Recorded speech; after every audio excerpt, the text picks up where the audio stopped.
joining the IBO Summit. Now it's time for our third presentation of the day, featuring Cord Brazelton, co-CEO of Fall Creek, and Colin Fain, founder and CEO of Agronometrics, who are gonna present a preview of the state of the industry report. So let's go with this presentation.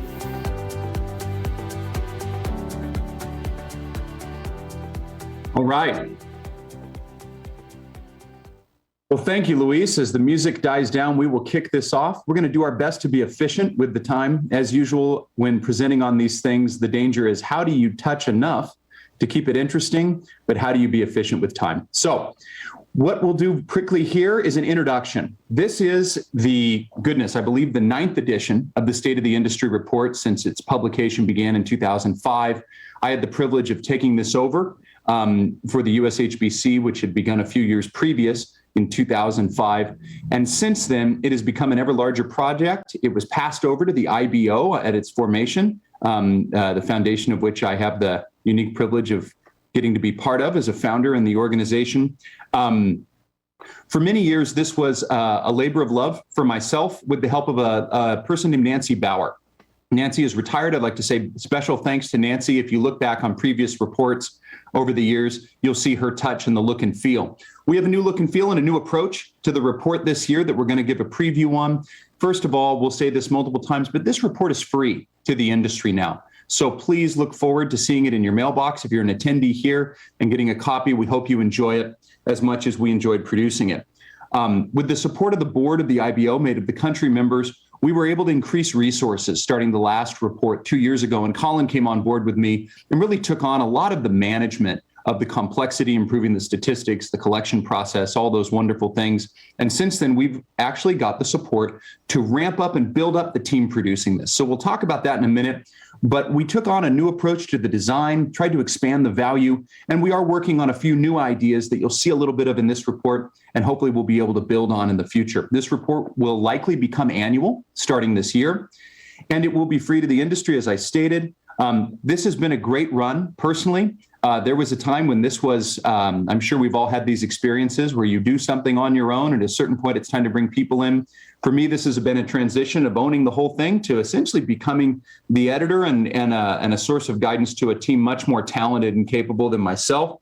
And Colin has really been the project leader on a lot of this to bring it to what it is today together with the team. So I'm going to pass it to Colin. Colin, why don't you introduce the team that produced this report before we dive into the preview? All right. So hi, everybody. Thank you for having me on board. It's my pleasure to introduce the team. Cort's role cannot be understated. His knowledge of the different producing regions, of the blueberry industry, of blueberry production, is really in the DNA of this report. We've taken that and grown upon it. Matt's done an amazing job reaching out to the industry, conducting more than 75 interviews to populate the narrative of this report. Claudio and Violeta, they might be a bit more behind the scenes, but there is no chart, no table, and no structure within this report which hasn't gone through their hands. So really an amazing thank you to them. And Diego has also done a very challenging and laborious task of finding the data for this report. He's reached out to many of you in the presentation today, and we really want to give him a big thank you. Also, special mention to Beto and Christian, Gustavo Jensen and his team, who came on board with the advertising, which is making this free, as has and will continue to be mentioned throughout this presentation. So a little more about what you can expect to see in this report. As you can see here, these are examples of some of the drivers and reasons to pick it up and get yourself a copy. I want to point out there were 9 country members. The IBO board, and the IBO itself is composed of country members who form a board, and then associate members like yourselves in the audience who, as companies, businesses, individuals, and organizations, also contribute dues to access the library and to get all the benefits of being a member, which we'll share a little bit more here in this report. But special thanks to those country members for providing their own special sections on the report. You'll see some things in common with previous versions, and you will see new things. And as Colin states here, there's also a great deal of blood, sweat, and tears that went into this report, which has really been down to the last minute to get it done on time and to keep it current. So without further ado, Colin, let's jump to a quick thank you to our sponsors.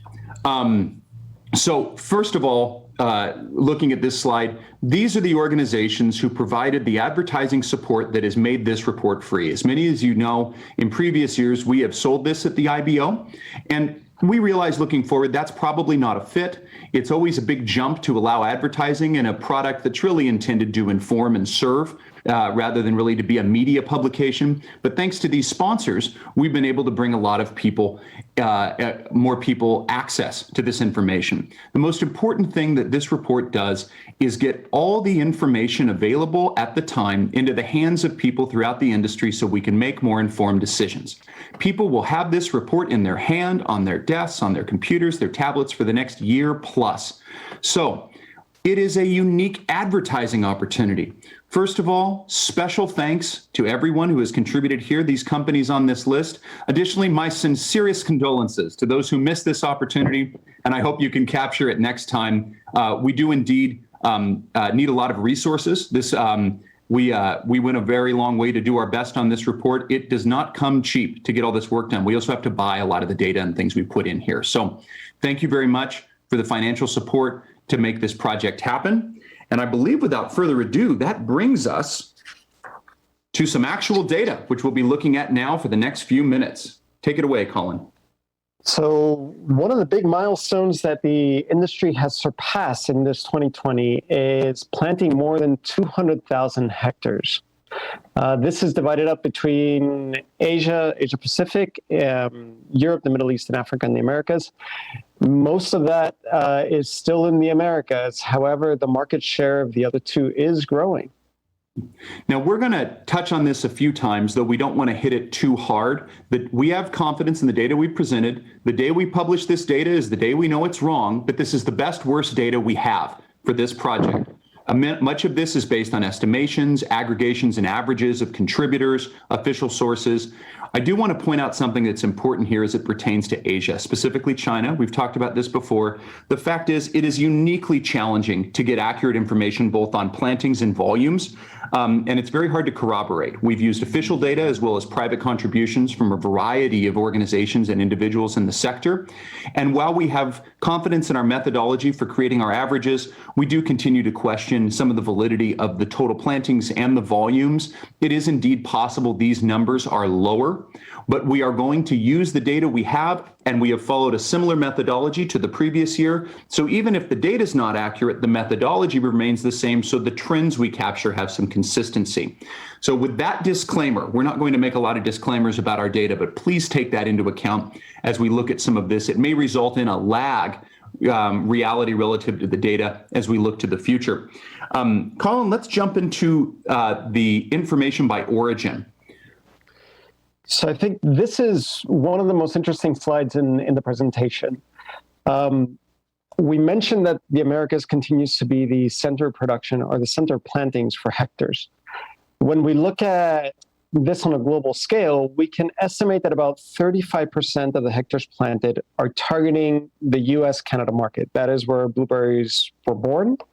And that has been the center of the blueberry world for, pretty much it continues to be to this day. However, we're seeing some changes in the data or some different trends in the data that are indicative of where the market's headed. So where today 35% of the hectares are aimed at the US and Canada market, 65% are the rest of the world.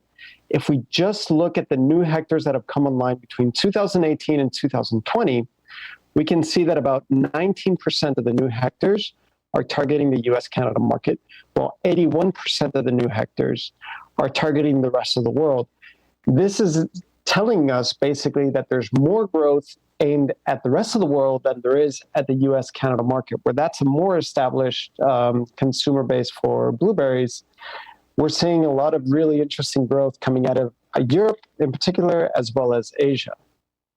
So the big take home here, folks, is that the nucleus of the blueberry world is going from a single pole on the market side, North America, to a multipolar global world, both in market and in supply. These data show with more clarity that this trend is becoming a reality. This 35% figure, 35% of 2020 hectares and volumes, is an estimate, but it takes into account that we have a great historical record of the percentage of the crop of Latin America that is exported to Asia, exported to Europe, exported to US, Canada, and that's where we get this trending.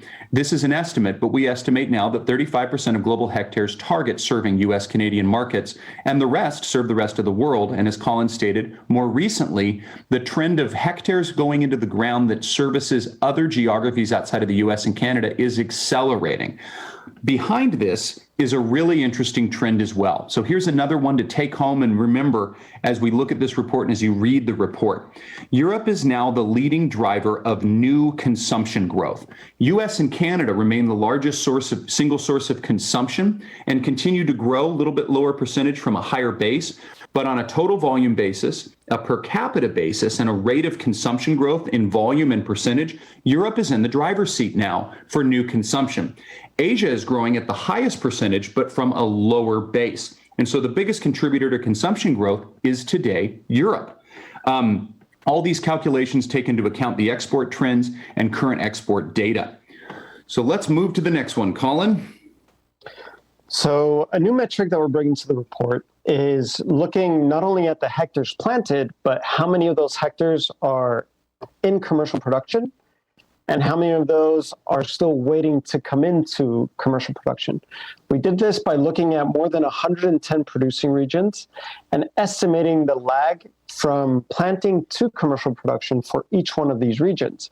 When we aggregate all of this information, we can see that about 23% of the hectares planted are still waiting to come into production, into commercial production. So there are plants in the pipeline, about a quarter of what's planted, that will be coming into production in the next 1 to 4 years. So we have high chill dynamics, low chill dynamics, different regions enter commercial production at different phases and different periods of time tied to weather, historical trends, all those things. If you want to learn more about our methodology, it is published in the report. Let's move to the next one, Colin. All right. This one, very quickly, when we look at production, we have the same breakouts, America, Asia Pacific, and EMEA. The milestone that we've crossed with the volume produced is 1.3 million metric tons of both fresh and processed high bush production. So let's move to the next one. This presents some of the same data, but shows a breakdown in fresh and processed. Fresh continues to be in the driver's seat for global growth and supply as well as consumption. Really the bulk of processed consumption of higher grade products like IQF is in US, Canada. We'll talk about that later. And there's a large puree and juice industry as well as alternative use industry in China, especially. We are at a 70-30 split still, fresh and processed. If we go back 15 years, it was more of a 50-50 split. So fresh has been driving it. And the primary destination for, as I said, higher grade blueberries, IQF and such is North America. And then the juice market is a little more global, but heavy leans towards North America as well as Asia. This next slide, we're going to spend a little bit more time on. This is our global high bush production by sub-region. Colin, why don't you explain this a little bit? Actually, no, this one's the one you're meant to take. All right. Well, sorry, guys. So let's talk about what's happened in the last few years in global high bush supply. 2019 was a bumper crop year. I know the colors are the same here, but let's just go to these totals. We've got 2018 fresh processed total, 2019 fresh processed total, 2020 fresh processed total. If you run down to the bottom, we've got our totals there for each one of those years. 2019 crop, which is 2019 and 18-19 counter seasonal crop, was a bumper year. 2020 was a down year. That is particularly tied to weather disruptions, COVID disruptions in the spring in the Northern Hemisphere in 2020, and other major events affecting producing regions. The biggest driver here was the US and Spain had down crops. The Pacific Northwest in particular had a shorter crop in 2020, and Spain was down due to some weather events as well as COVID disruptions. The Americas processed crop was near flatline. And most of the IQF and higher grade blueberries in the process industry come from North America. The only reason there is growth in the process market is our reported China data, which is primarily rabbit eyes for juice and processed and puree, as well as some other lower grade products in Asia and elsewhere. So really, we've seen substantially less growth going into 2020 tied to weather events and a few other factors. Let's go to our pie charts, Colin. Can do these briefly. So we're not going to spend a whole lot of time on this. A metric that's been a part of the report for a while is looking at total hectares in the ground as well as the production that's come of it. And you start to see some inconsistencies with this information. For example, we can see on this chart that the Americas has way more production than the hectares they have planted by market share. This doesn't capture, for example, the new hectares that are coming into the ground, where most of the growth is coming out of Europe as well as Asia. Since those hectares are not all in production, we're not being able to see it on the other pie chart, which is a great segue to lead us into one of our next chart, which is where we try to capture a bit how to better look at this information and make sense of especially the hectares planted and the value that's coming out of there and put it into context with production. And we can do that with yields. A metric that made its first appearance in the 2019 report and was expanded on looking at the delay of hectares coming into commercial production in the Americas report that we released last October. Now we've taken this methodology and expanded it globally. What this metric is hectares income or production, so the volumes produced by each producing region, divided by the hectares in commercial production for that same producing region. Cord, if you want to elaborate a bit on what the results of this interesting metric are. Yeah, so these numbers can also be a little deceiving. Mind you, these are averages across large swathes of geographies, right? The Americas, Asia Pacific, and Europe, Middle East, Africa. In general, newer plantings in much of the world and new growing regions in particular are making use of new growing systems, technology, genetics, et cetera. And that's resulting in higher average yields in some of these regions. So a lot of the biggest contributors to these average yield increases in some areas is tied to the adoption of that new technology and growing systems as well as genetics in new regions and existing regions. Additionally, the regions with a heavy emphasis on low and no-chill growing are realizing higher yields earlier, which no matter how we try to balance for that at entry of commercial supply does have an impact on these figures. Additionally, the yields continue to increase in mid and high chill regions where there are faster adoptions of new genetics and improved growing systems and technology. But let's also not forget a little something called weather and its impact on average yields year to year. That does show over historical periods, but it's very important to recognize that weather, of course, has a profound impact on yields. If we walk into a lot of the countries really contributing to these average yields, EMEA, for example, Spain, Morocco, Romania, these are regions where, particularly in Spain and Morocco, you would see structure growing, substrates, a lot of investments in infrastructure that seeks to reduce the impact of weather and increase yields.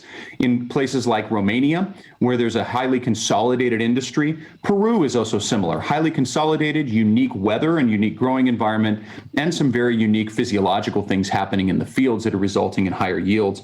Meanwhile, in the Pacific Northwest, there's a highly bifurcated industry in the United States and Canada where there are a large number of professional, small, medium, and large growing operations with very high yields. And there's also a decent number of operations that realize much lower yields, which reduces that total average yield for the industry, but doesn't negate the fact that there are very high yielding fields in the Pacific Northwest.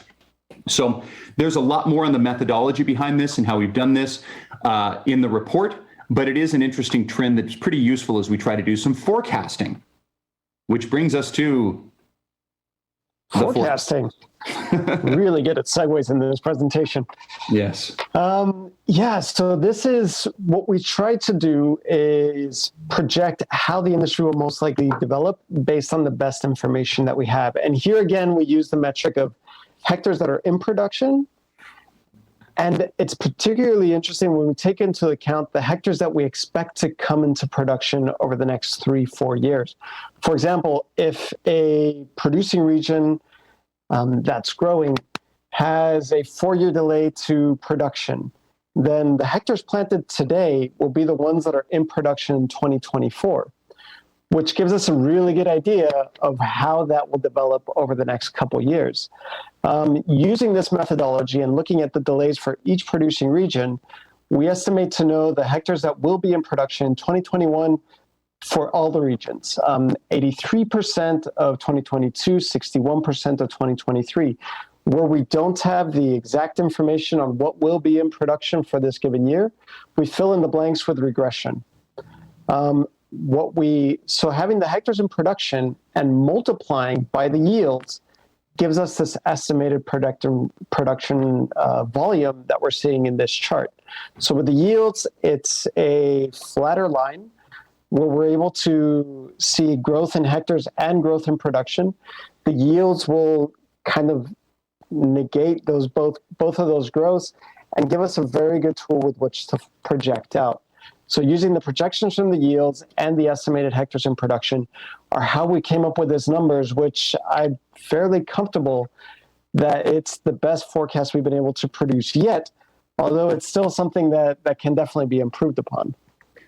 So to put it simply, it's really easy to project based on all things being equal, what the likely growth in volumes or the actual volumes will be over the next year or two, because that's highly tied to what's in the ground. The more further years you get out, the less you can rely on existing plantings, especially with the bent towards low and no-chill plantings in recent years, and the more we have to rely on the methodology used in the formulas relative to historical trends. Again, a note on weather. Historical trends are captured weather is captured in the historical trends when we do the regression, but it's always hard to predict what can happen in the weather, and we never get the whole story. Do I personally believe that by 2024, the global crop will be somewhere around 2.3 million metric tons? Honestly, I have my doubts. Do I think we'll get there by 2025 or 26? Yes, I do. We'll pass that number at some point.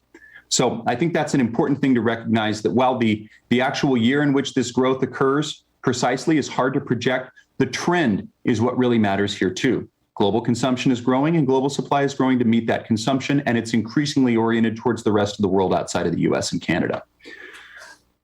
Moving to the next slide. All right. Now we're in the top 10. We have a bunch of fun top 10. We have a bunch of fun top 10. Keeping in mind the caveat that Court spoke about when we first introduced the market data on hectares, China is in our first place for hectares planted, followed by the United States, which actually saw a drop in hectares in 2020. Then comes Chile, Peru, and Poland. Of these top 10 countries, they represent about 86% of the hectares that are in the ground in 2020. So note that if we were to pull out in this top 10 list, which represents 86% of the global plantings, if we were to remove China and cut off 1/3 of these South American suppliers, the rest of these top 10 would be serving the North American and European market primarily, just to get a conception of how the top 10 producers in the world or plantings in the world are oriented towards markets. Let's look at this same list for production. Colin, jump ahead.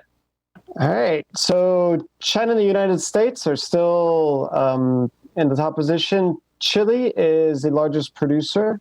Following that, then Peru and Canada. Keep in mind that this is fresh production and processed production. These 10 countries represent about 89% of the estimated global volumes. So note that the shifts in order, a lot of these countries are the same that were on the previous list with a few substitutions. The shifts in order vis-a-vis plantings are often tied to delays in entry to commercial production linked to chill level. So while average yields and productivity play a major role, the other big factor is chill. Many of these countries that moved up on the production side relative to plantings did so because of the chill type and the speed at which they enter production. Let's go into a more granular breakdown by fresh. So in fresh, our hosts will be happy to know that they are the top producer in the world as of 2020. So congratulations. I'm sure there's a round of applause in order at some point. The United States, Chile, China, and Mexico follow up the top 5. This represents about 86% of the estimated global volumes for fresh. So 5 of these top 10 fresh producers are in the Americas. That includes in-market producers like US and Canada, and also includes a lot of exporting countries. Only 3 of the top group serve the European market. These top producers in the Americas, if brought together, represent a 52-week supply of fresh when you look at this from a fresh lens. On the EMEA side, Europe, Middle East, Africa, we start to see a much bigger mix We don't see year-round supply in the EMEA region. There's a lot of year-round supply getting supplemented actually from exports from Latin America, especially South America, to create a 52-week market supply. Additionally, there is no real major summer producer in Europe that is on this list. And that is because the summer supply, unlike the US and Canada, is highly fragmented. There's a lot of local for local. There's a lot of Eastern Europe shipping west locally into Russia and the Middle East and Central Asia. But the summer supply in Europe is much more fragmented than it is in the Americas. Let's jump to the process side, Colin, and dive into this one. There's important stories to tell here too. On the process side, China has the top position, followed by the United States, Canada, Chile, and Peru. This represents a whopping 97% of the estimated global process volume. So many of the countries on this list are not present in others. This group is really weighted towards where the processed product comes from. China is different. So let's do China one more time real quick. China is a heavy producer in the processed market of juice, puree, and lower grade frozen product that stays in the market. Most of this number is actually rabbit eyes, a big portion of which is being produced for a liquor company producing baijiu. And if you've ever had the displeasure of drinking baijiu, I'm not sure if blueberries are going to help that hangover, but I strongly recommend avoiding it if you can. On the US, Canada, Chile side, these are the other major producers of processed and by far the dominant players in IQF. The US and Canada own the global IQF market and the B and better grade market on the process side. Chile is a major contributor there. Peru is mainly discards. The rest of these countries here are taking discards from the fresh market and channeling them into processed. From number 5 down on this list, there is no sophisticated organized processed industry. These are byproducts of the fresh industry and not heavily oriented towards the professional process market or processed industry. Let's move to our next one, Colin, because this is a big one. There's stories behind this. I'll let you touch on the data, and then I'll talk about the story behind the story. Yeah, as we mentioned in the yields, the way that this metric was calculated was looking at the volumes produced and dividing them by the hectares in production. This gives us an estimation of the level of efficiency in production of each one of the producing regions in our data set. So for 110 individual producing regions, including several in the United States, not just looking at countries, we have this information. So ranking them, we're able to see that the top spot goes to Portugal and Spain, which speaks of the trends in production coming out of the Iberian Peninsula, followed by Peru, again the host, then Australia and Belgium, which also had made appearances throughout the top 10 list. So many of these countries on the list are not present in the top list in the other sections of our top 10. This also helps us understand why they do make it onto this list. Many of these countries are highly consolidated with a select group of larger professional producers dominating supply. These companies tend to be early adopters of new technology, growing systems, and genetics. In industries where there is not a fragmented and diverse industry to weigh down their average, their country's average yield becomes higher based on our methodology. So these examples include Romania, 4 large companies producing most of the fruit, using a lot of new technology, genetics, and growing systems. Namibia, 1 grower. Bulgaria and Austria, very consolidated. To a lesser degree, this applies to Australia, where there's a handful of larger producers and then a litany of small but highly experienced producers that have been growing blueberries for a long time. Also important to note here are the importance of climatic and weather patterns for many of these regions. In most cases, these countries have lesser tendencies towards major weather events, freezes, heat events, those sorts of things that reduce crop. These examples include Portugal, Peru, Romania, Namibia, Morocco, and to a lesser degree, Spain, where there are freezes, but the industry has invested heavily in infrastructure, tunnels, frost protection to protect the crop. Even though they're evergreening, they're able to manage those freezes in most years. Many of these countries are uniquely committed to modern growing systems, and that shows in these data. So let's jump to the next one, Colin. I'm going to talk a little bit about wild production. Let's not forget about the other blueberry, our cousins, There's a couple different types of wild blueberries or low bush blueberries. Really, the dominant supplier of wild blueberries today is based in eastern Canada and the northeastern United States. These are Vaccinium angustifolium. It's a different ploidy, different chromosome number. In China, it's Vaccinium uliginosum, which is actually a little red blueberry. It's not really a blue blueberry at all. And in Europe, it's the bilberry or Vaccinium myrtillus. The harvest of Vaccinium myrtillus in Europe is highly variable, heavily reliant on pricing, geopolitics, people feeling safe or having the money to go out into the forest and being able to get a decent price for the berries they collect.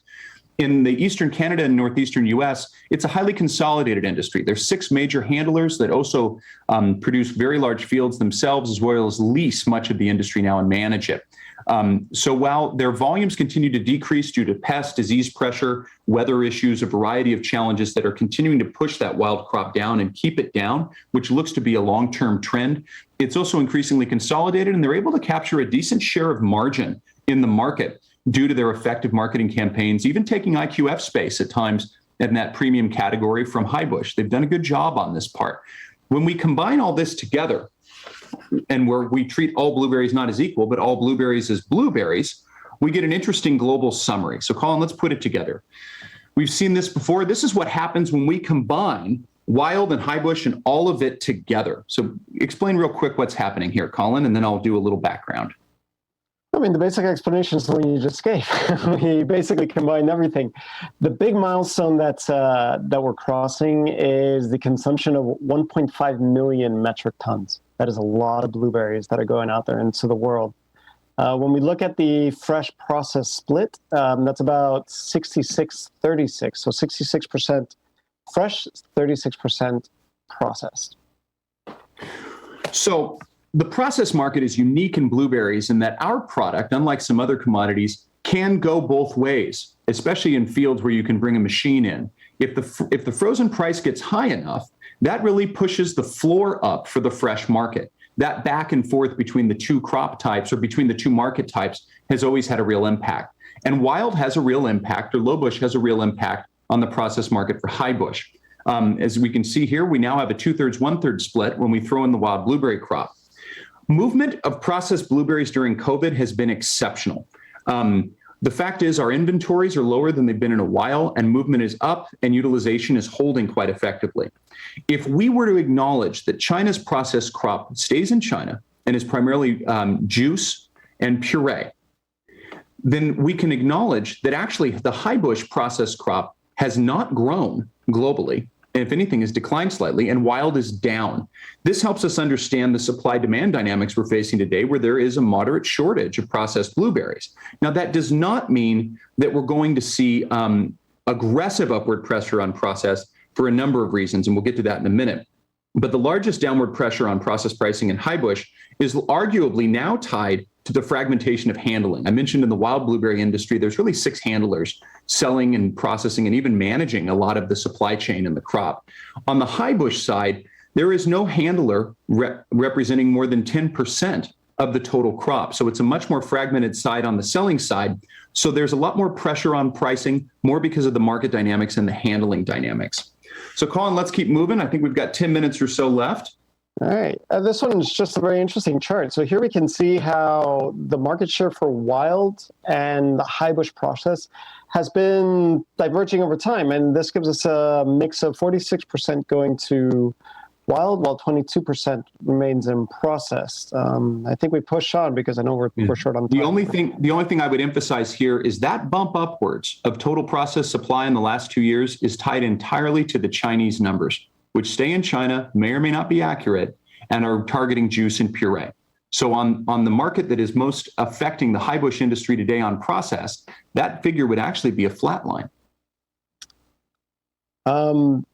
Carrying on quickly, we have a special report in this version on Peru, where we highlight some of the trends and information that's been made available to us on varieties growing throughout the country. This is similar to the report that we did on retail markets in the US in the last version of the report. One of the really interesting charts is when you look at the market share by variety, you get to see the evolution of the categories or of the varieties within the country. Well, there's also a section here where we did an interview, a survey of sentiment among the industry in Peru, something we're going to be looking at doing on a broader scale if we can for the global industry looking to the future. What we'll see here, and let's go to the next slide, Colin, so it makes a little more sense. Peru is going through a lot of political turmoil right now. And the sentiment is we're going to probably see a substantial slowdown in the Peruvian industry. Now, that may open opportunities in the coming years for other suppliers during that August through November window. It'll be interesting to see how that plays out. But as we can also see here, while the biggest concern today is the political situation, there are cost issues, labor issues, access to investment, even price pressure, and there's a lot of concern about access to water. So the Peruvian industry has grown a great deal, is maturing, and is now facing quite a few challenges. And this sentiment indicates we are less likely to see the same rate of growth in Peru as we have in historical years. Let's keep moving, Colin, so we can stay on time. Yeah, sounds good. All right. I'm going to quickly share a little bit. I'm not going to go into each one of these. As in all reports, we do our best. We interview all these intelligent, experienced people from throughout the industry and get a lot of opportunities to capture trends. So these are not the opinions of this group. They're also not the opinions of the IBO. These are trends captured from the interviews. What I will mention here, one of the trends that was very clear is during COVID-19, we've seen a big uptick, not just in existing consumers consuming more blueberries, but we've got a lot of new consumers coming in, particularly in North America and Europe. What will it take to keep those consumers? How do we make blueberries a staple? We touched on those points extensively. Let's go to the next slide. A lot of discussion around the impact of proprietary genetics, the different experiences consumers are having with blueberries and the importance of delivering what they want, and these trends toward quality stratification, pricing stratification, and all these changes in the market around expectations of quality. We talk about the role of genetics, the politics and the commercial components of genetics, as well as this pressure on growers to adopt new varieties on one side to improve quality, but on the other side, the risk of adopting new genetics, as well as all the confusion now coming with the litany of breeding programs and all the new varieties that are coming out that can be as much a problem as an opportunity for growers. So moving to the next subject, we also have some general industry trends. We see a lot of the most competitive regions becoming more consolidated and capturing more share as the industry matures. We also see some of these newer growing regions that have been nascent starting to deal with maturation issues as well.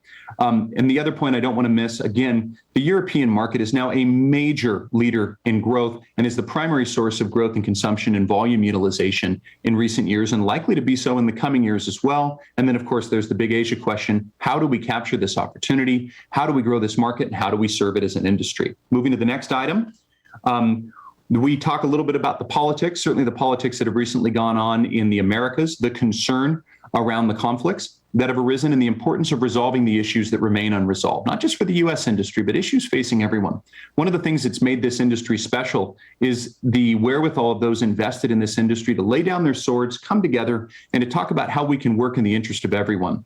Looking forward, the question is, will we be able as an industry to work together and grow the pie, or are we going to fight over the pieces that are left as we don't work together? There will be challenges on the horizon, and the character and long-term success of our industry will be largely contingent on how we come together and work on these issues.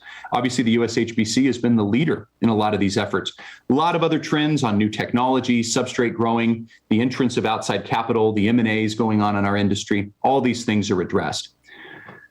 I believe this brings us to our last one. We also talk quite a bit about climate change, recognizing the recognition or the concerns about this issue vary by region, or even the debate about whether or not it is an issue, but it certainly is a major subject coming up in the interviews, and we talk about this, as well as how producers are adapting, and even the premiums in some markets being paid for more environmentally friendly carbon and methane sensitive products.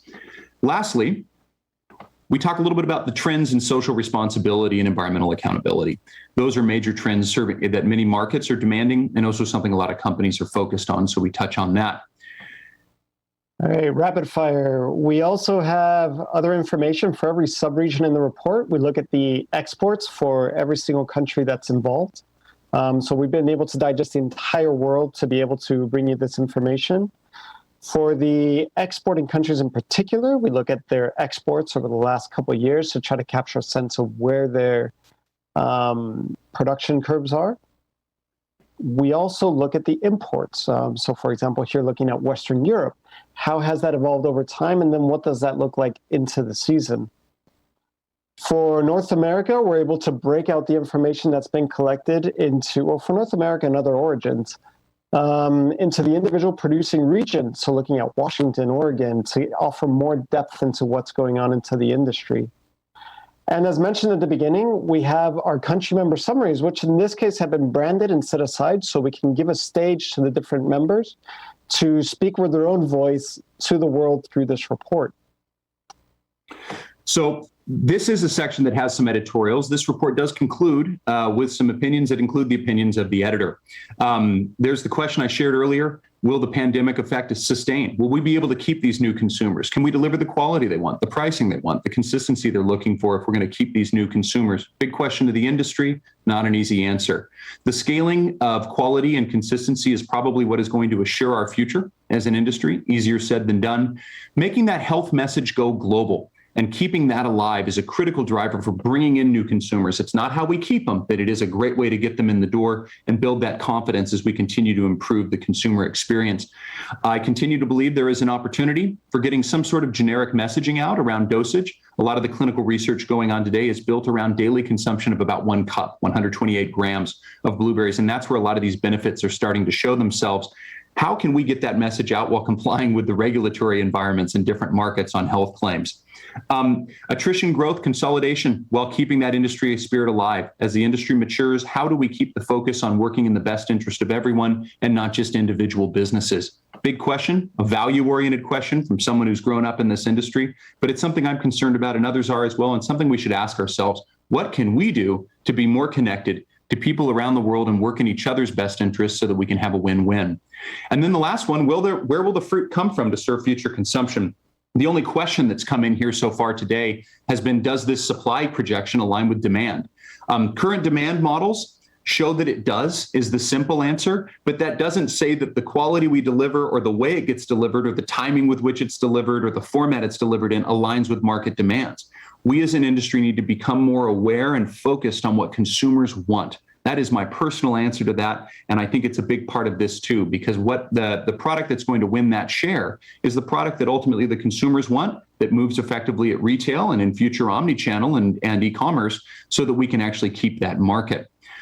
So with that, Colin, let's wrap this up. A reminder, right. This one is free, folks. Yeah, you guys, it has been sent to the IBO. It's being uploaded right now. You should receive an email with a link to access this on the IBO website shortly. Special thanks to our sponsors again. And if you are not on this list and would like to be, we will be doing this annually, updating the data, new sections, trends, and look forward to getting more support from the private industry. This is a great advertising opportunity. Please don't miss it. And thank you to each one of these sponsors of the event. An additional benefit of having a more professionalized version and a structured data infrastructure that is feeding this report is that it comes hand in hand with a digital report. This will be made available to IBM members only, so that's your incentive to become a member of the IBO. And gives different utilities, such as the ability to download charts, get access to the tables, as well as click different buttons on and be able to dive and play around with the information a bit more. Right, so this is fun, guys. You can actually sort this data based on your criteria. It's a great tool. If it's confusing, as it was to me, I'm sure Colin is excited to make a YouTube video on how to use it for those who are IBO members and want to benefit from this tool. And finally, thank you to everybody. Thank you to the contributing country members, to the IBO and the board that took us on, to the individual people that contributed to the story and the narrative that's in this report, and especially to the team, to Matt, to Claudio, to Violeta, and Diego, and of course, Court. Thank you very much for everything that you brought to this report in the previous versions, and that you continue to do so in this version. Yeah, my pleasure. And it is my pleasure to have done less than ever on this report and see you guys do better work than I ever did. So folks, once again, this report exists to empower you in your decision-making, help you make better decisions in your business, more informed, and ideally spark your curiosity to connect more with others in the industry. It's easier than ever on the digital side. And as we get post-pandemic, when you get that opportunity to attend a meeting in your region or elsewhere, please come on in and connect with each other. And let's learn how we can grow this business together and make a healthier industry and help consumers make healthy choices, because we do grow a uniquely healthy and special product. So with that, be safe, be well, and go blueberries.